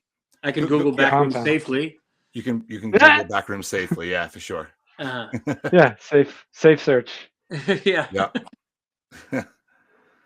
Or just check Chris's phone. Well, I actually have to literally go step into a back room right now, and the safe kind. Yeah. Yeah, my We'll say hour's goodbye. up, unfortunately. Let me sing a song real quick for all Please. y'all, and then I'm gonna go. Yeah, Okay. You ready? end it on this. Fucking awesome. All right. So Mike and Dave and Zephyr, we had a really great talk about all the things that scare us. And I know the FBI will talk, but please don't kill us. They're my friends. Don't kill us, 'cause it's only a podcast after all. All for entertainment purposes. What an ending. You Best should be ending putting ever. out one of those every day on Spotify. That was amazing. Yeah. That's the disclaimer. You should make it into a disclaimer too. Disclaimer. But listen, Mike, Dave, Zephyr, I love it. Yep. Oh, Love you I mean, all. sadly, Connor, my best friends, which is fucking, that's dark for me. All Oh, right. amazing, man. Yeah, Zephyr, nice to meet thanks you. for popping I'll in. I talk to wasn't Mike expecting about it, and it was beautiful. Totally. Thank you so much. Thank you. Thank you for having me. Yes, anytime, anytime. 100. 100. 100 Centennial. Exactly. That's right. That's right. Wait, what am I doing? What is that? I don't know. 100. That's yeah, kind That's of. my childbirth. I dude. know. It's like It's a good show. Yeah. All right. So, Ciao, ciao. yes, Zephyr, have a good one, man. Thank I'll you. text you guys. Arrivederci. Zephyr, great to meet you. This one I'm actually putting Thank you. out. Likewise. Me too. Oh, the other one was so good though. I know. I'm gonna get some stuff from it. Like I said, I got all fucked up. That song could be your intro. There you go. Yeah, It is. absolutely. I'll make a director's Right. cut of this. I was just trying not to laugh. So I know. I muted my mic. I mean, it was beautiful, but it was also hilarious. I don't even remember Right, what I ciao. did, dude. Ciao. I fully blacked out. Is he still here? He's still here. He's still here. Isn't it? I always Yeah, find he's it got it. awkward, right, to say goodbye on these things for some reason. There's no So reason to be awkward about it. He's friends with both you guys. I Just only, me. yeah, just really, Chris. I just had him on once before, and I never put it out because my Right. audio was all fucked up. But And Chris, you know him through. Yeah, he knows like fucking. He knows like Orville Peck and like He's like Sierra Farrell. some serious people, He's like a Joshua Tree like shaman. like a Zelig of sorts. Yeah, and but you can tell his brain is amazing. Like he knows everything. yeah, he Gave me a run for my money. Hanging out with him, I'm like, I know. I don't think there's one thing you couldn't ask him that he just is going He to knows have everything. something. He knows at least. everything. Yes. He's out talking to you. He's I know. doing it. I know. That's the thing. I turned into you, And it's as, like- as he is me, I am you. Yeah. And it's like mesmerizing. Yeah, I mean, I could listen to him speak. You can't- forever. Like last time I had him on, I was high last time. I was smoking a lot of weed. Mhm. I couldn't, not that I couldn't keep up with him, but I had so many things going through my head, like as he was talking. Yeah. And I just couldn't, I should have wrote it down or something. Well, he I- just makes you. by the think, time it you know? ended, like when he stopped talking, I was like, oh, fuck, I don't remember all the things I want to ask. Then Mike got a divorce, and it just got weird. Just What was that movie he said his friends made? The Human what? I tune out, Human dude. I don't know. Experience or the Human Ethic or the Human? Shit, I man. don't know. I don't know. We'll have to look at Yeah. the tapes. Look at the tapes. Yeah, Back to the tapes. he's fun because he's kind of low key, but then if you let him go, you're like, dude, like he's Yeah. just so he's just so smart. And Well, what- his and- fa- What's so Dude. crazy about it is that it's almost like, oh, yeah, like, duh, that makes total sense. Yeah. But it's the way he puts it. No, I never ever thought about the corners in a room before. Yeah, right. neither That's did I. crazy. Neither did I. That's crazy. Well, right? he's all fucked up because his dad is his dad's job is he's a religious, like a, what do you call it? Like he's like a theologian. He teaches Oh, religion okay. at fucking Like at a religious major stuff. university. Right. So he's just like, You're giving away too much, unless he cuts And his he- spell out. And he was also homeschooled. He's from Venezuela. English is his second language. Wow. So then when he starts talking to you, you're like, never would even think that. So he's fluent in Spanish. Wow. Yeah, we just thought it'd be fun because, obviously I love you. This was so fun. Yeah, but no, we that thought was if we're gonna do that was a chaos in the welcome, garage, let's make it chaos. That was a welcome surprise for sure. Same here. Like I said, I asked him like a week ago. There was no response. I was like, oh, he's probably like, I don't want to, that stupid guy show. Well, I think what we are doing is like, if you're looking at a microwave, it's like Venezuelan religious theologian. Yeah. You hit that button. We did. That's what we hit. Yeah. Because we would have just been fucking set for 2 hours. just doing our own shit. So that's why I asked Mike. I was like, what if we bring ZEPHYR on? His name's. I mean, before that, we were like, put the ring light on your dick.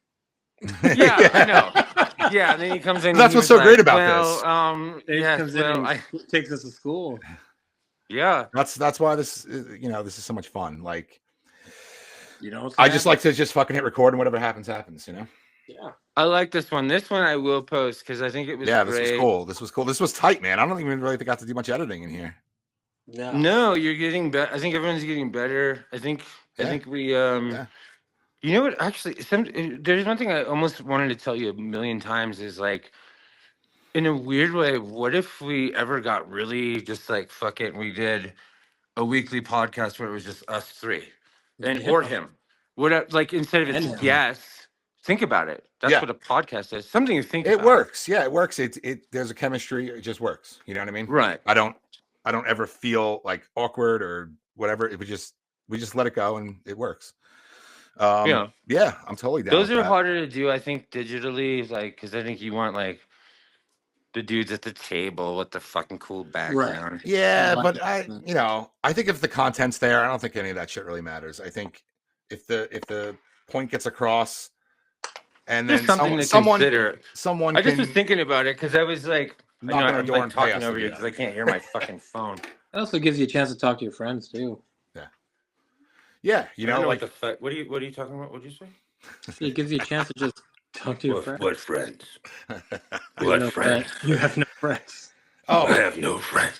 Really? Well, no, if you think about it, because imagine if there was just like, what if it was by two a month, same for? I think we could get down to business. I like it personally. I think it's fun. Could have its own logo. I'd post the shit out of it because I like this one. It could be its own fucking podcast, man. I mean, listen, I've reached 100 episodes, so I can kill this one now. Go for it. Do whatever you want. And we can do, call the next one, whatever. What was the name I said last time? It was, or we all said, organic computer sessions. Organic computer. That's such a fucking hooky name. Isn't that great? It just works, right? Organic computer. It just kind of sounds like an indie band. Yeah. Would it be us three? Would it be? Is he always on there, or is he kind of like a Pee Wee's Playhouse, like weird guy that shows up? He's like the mailman. He kind of shows up every once in a while. Cowboy Carl or whatever. Curtis was it Cowboy Carl? Carl, I think. I don't know. It's Carl. That's racist, though. Dude. Just chill for a second, because I think we're still alive. I'm not racist. I cut this. I think that's a good. I think an organic computer. And then he comes in after. This makes no sense. Actually, I just had a beautiful idea. Yeah. You, Mike, Dave, and I. You, Mike, Dave, and I. That made no sense. Yeah. The four of us. You? Well, then who is you? Who's now? ZEPHYR. But think about it. So we kind of rap for like maybe 15, 20 minutes. He comes in.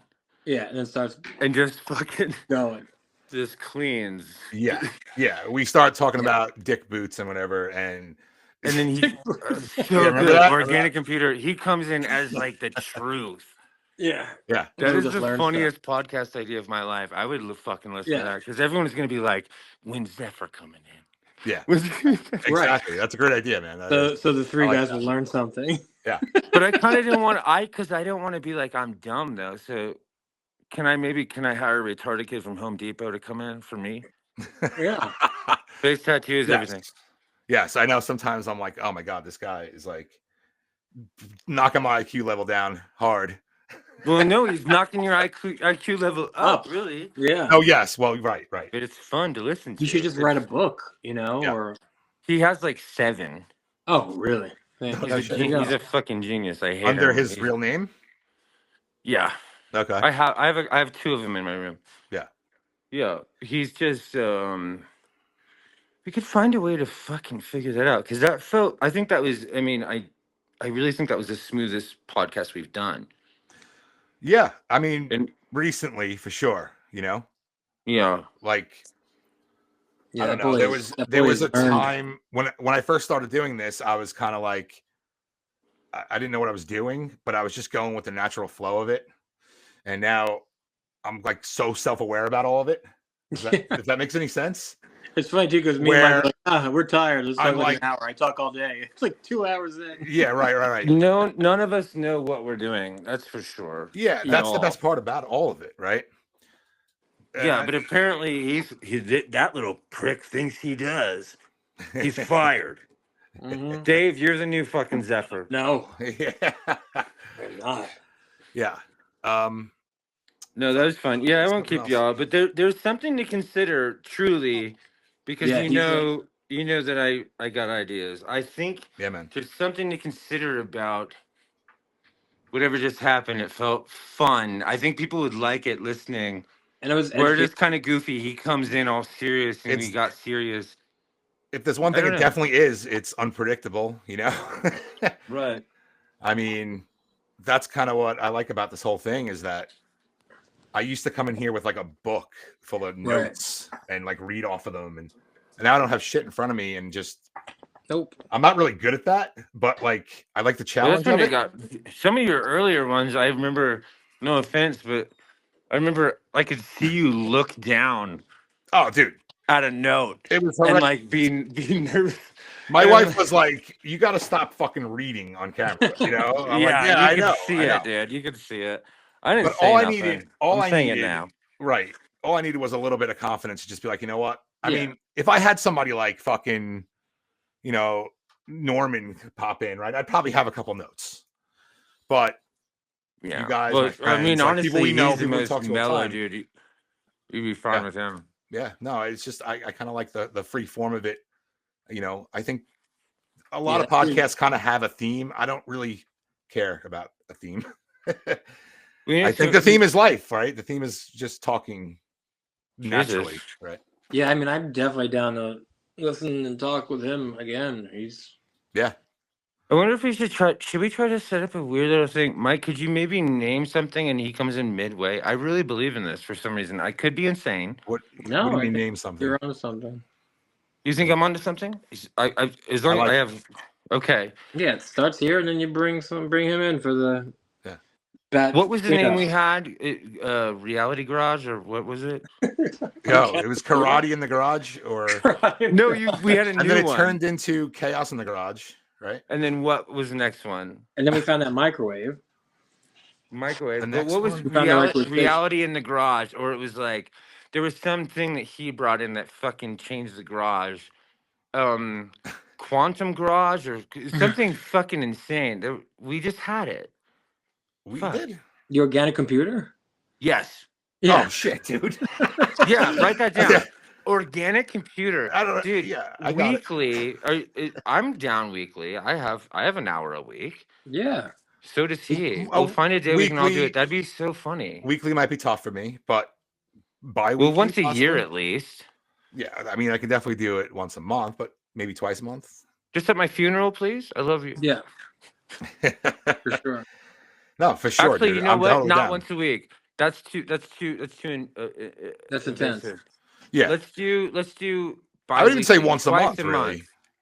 Even once a month, like you kind of want to have people like want it a little bit, right? Once a month. Fucking too much. All right. Once a month. So make a thing. Organic computer. I think it's hilarious. We come in. It's talking. He just comes in and just fucking. Just mows with his genius, and we just listen. It's so funny. Yeah, let me ask you this: Do we tell him what we are talking about, or just he comes in blind? Blind. Blind. Totally blind. Blind. And I'll tell him about the idea. He will love it because I think it's actually a great. I just think it's a fun. I mean, if I heard about that podcast as a person, you know, I mean, I am a person. Mhm. If I heard about that person as like a deer or like a crocodile, I wouldn't like it.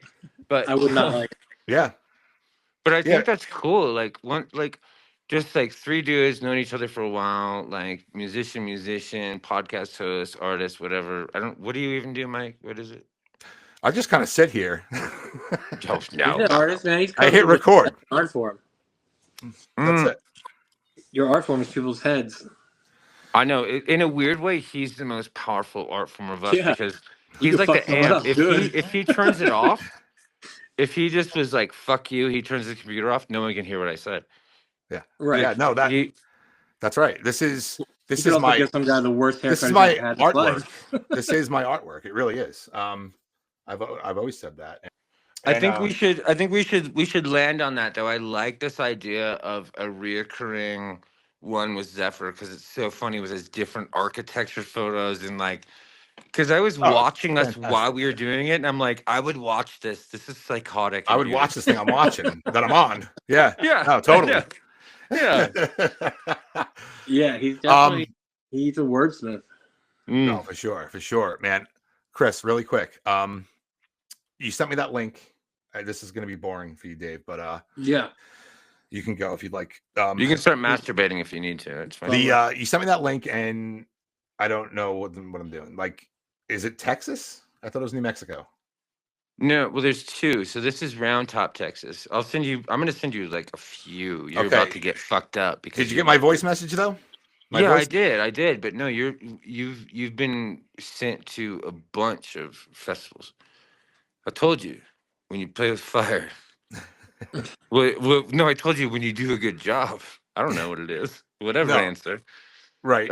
So this one's Round Top. So all you gotta do is fill it out. Say your name. Send the link in the link thing. Say my name. Say all these names. Just type in whatever you can do. Blah blah blah. You send it. They already know it's coming. We're already gonna win. It's already like it's all crooked anyway. Well, here's the thing. It seems like there's a fee. There's a submission fee. How much is the fee? I'll send you the fee. What is it? Oh, I don't know, but I doubt it's gonna be cheap. As far as I know, it's the fee is waived. Okay, because down here it said. Oh shit! I lost it. I literally have no clue what you guys are talking about. Okay, yeah, we're gonna fill you in a second. Fill me later. It said fee waivers not available. That was so gay. You said you're going to fill them in a second? Jesus. I'm going to fill you in, yeah. Fill me up. I don't know, Dave, if you saw the videos. Prairie Tremens visual guide, whatever you want to call it, visual companion. Mm-hmm. No. And the first song off the new record, we did a little short, clip with some visuals going on. Mike basically made a goddamn movie, and I showed. There's this dude who works with Rob Zombie, and there's a dude who does all the Chimayo jackets, and there was another person from the film festival. They went to my event, and I just did that TV show with Norman Reedus. He told them it's all fucked up, and he just hit at the right place at the right time. Finally, fucking showed his goddamn gift. And now they're saying they're sending it to all these film festivals. Oh, that's great. And they're going to win. So I was trying to fill it out. And we all know I can't on a goddamn telephone fill out a fucking... So I'm like, Mike, you have to do this. This is your movie. Like, send in the thing. So that's where we are. Yeah. So it's like props to him. He did a great job. And he's the reason this is happening. How do we see this? Mike, is there a link or something? Oh, I'll send them to you. I can't believe you haven't seen it. Yeah. I'll so beautiful, dude. You're going to be... You're going to be fried. I love that. I appreciate it. But it was, everybody had a beautiful piece in this. Obviously, Christopher is the music and the visual. And the guy who did the filming, Aldis, how do you say it? Is it Aldis? Yeah. Aldi, whatever. We filmed it. But at the same time, we sent him like 19 hours of cell phone footage, and he made it work. So it's almost like we were being cruel, and he made it work. So I'll be honest. So it was a joint venture, but it came out. I think it came out beautiful on all points. Yeah, I'll send them all to you. Yeah. Well, It's on and YouTube. and this is all I'll say before I go. So do they, and so do they to the point to where it's the three people on the board are already obsessed and they're like, it's gonna win documentary short. So please figure it out because you're gonna win an award. That's I the only mean, way I can that's say kind it of kindly. mind blowing, and I don't know how to even process that. But yes, I will figure out the paperwork. You just did a good job, dude. I thank you It for the shouldn't be fucking mind opportunity blowing. to It do shouldn't it, be man. mind blowing at all. Think about it. What is mind blowing about just doing a good job? Nothing for you. Just do a good job. You did. The end. Fuck yeah, Sorry, man. Dave. I love it, man. I love it. We cried. All right, on the count of three, we'll all say goodbye. 1, 2, 3. Goodbyes. 1, 2, 3. Goodbye. Good night. All right. Thank you guys for coming on. Love you. It's Chris. Love I'll you. talk to you in 5 Love minutes. you too. Thank you, Dave. Good to see you again. Dave, let's not make it text another 3 me. years. Text me. I miss you. I'm sorry I don't text you. I got new Yeah. phones. We'll start texting again. Now I have your number. Bye.